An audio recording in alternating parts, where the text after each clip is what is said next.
Sex వర్కర్ల హక్కుల విషయంలో సుప్రీంకోర్టు తాజాగా చారిత్రాత్మక తీర్పును ఇచ్చింది. దేశవ్యాప్తంగా సంచలనం సృష్టిస్తున్న ఈ తీర్పులో స్వచ్ఛందంగా సెక్స్ వర్క్ చేసుకునే వారిని నేరస్తుల్లా చూడకూడదని కోర్టు స్పష్టం చేసింది. అలాంటి వారిపై పోలీసులు దాడులు చేయడం, కేసులు పెట్టడం చట్టవిరుద్ధమని తేల్చి చెప్పింది.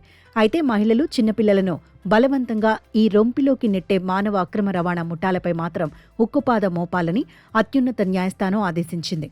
స్వచ్ఛందంగా లైంగిక వృత్తిని ఎంచుకున్న వారికి మానవ అక్రమ రవాణా ద్వారా బలవంతంగా ఈ వృత్తిలోకి నెట్టబడిన బాధితులకు మధ్య చాలా తేడా ఉందని సుప్రీం ధర్మాసనం వ్యాఖ్యానించింది. ఈ రెండు వర్గాల మధ్య ఉన్న తేడాను గుర్తించాలని సూచించింది. దీనికి సంబంధించి సుప్రీంకోర్టు కీలక మార్గదర్శకాలను జారీ చేసింది.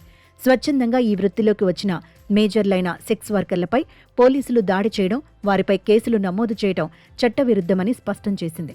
వ్యభిచార వృత్తిలో ఉన్నారనే కారణంతో వారిని వేధించడం సరికాదని సర్వోన్నత న్యాయస్థానం తేల్చి చెప్పింది. రాజ్యాంగంలోని ఆర్టికల్ 21 ప్రకారం దేశంలోని ప్రతి పౌరుడికి గౌరవంగా జీవించే హక్కు ఉంటుందని సుప్రీం ధర్మాసనం గుర్తు చేసింది. సెక్స్ వర్కర్ల ఫోటోలు, వీడియోలను ప్రసారం చేయడం, వారి గుర్తింపును బహిర్గతం చేయడం నేరమని మీడియాకు సుప్రీంకోర్టు హెచ్చరికలు జారీ చేసింది. ఇతర పౌరుల మాదిరిగానే సెక్స్ వర్కర్లకు కూడా చట్టపరమైన రక్షణ కల్పించాలని సుప్రీం ధర్మాసనం ఆదేశించింది. నివాస ధృవీకరణ పత్రాలు లేకపోయినా సెక్స్ వర్కర్లందరికీ ఆధార్ కార్డులు జారీ చేయాలని UIDAIకి ఆదేశాలు జారీ చేసింది. సరైన గుర్తింపు పత్రాలు లేని కారణంగా సంక్షేమ పథకాలకు వారు దూరం కాకూడదని వ్యాఖ్యానించింది. సెక్స్ వర్కర్లకు కూడా ఇతర పౌరుల మాదిరిగానే సమాన చట్టపరమైన రక్షణ కల్పించాలని కోర్టు ఆదేశించింది.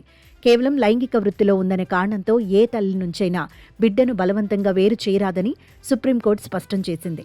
తల్లిదండ్రుల హక్కులను కాపాడాల్సిన బాధ్యత ప్రభుత్వ యంత్రాంగంపై ఉందని తెలిపింది.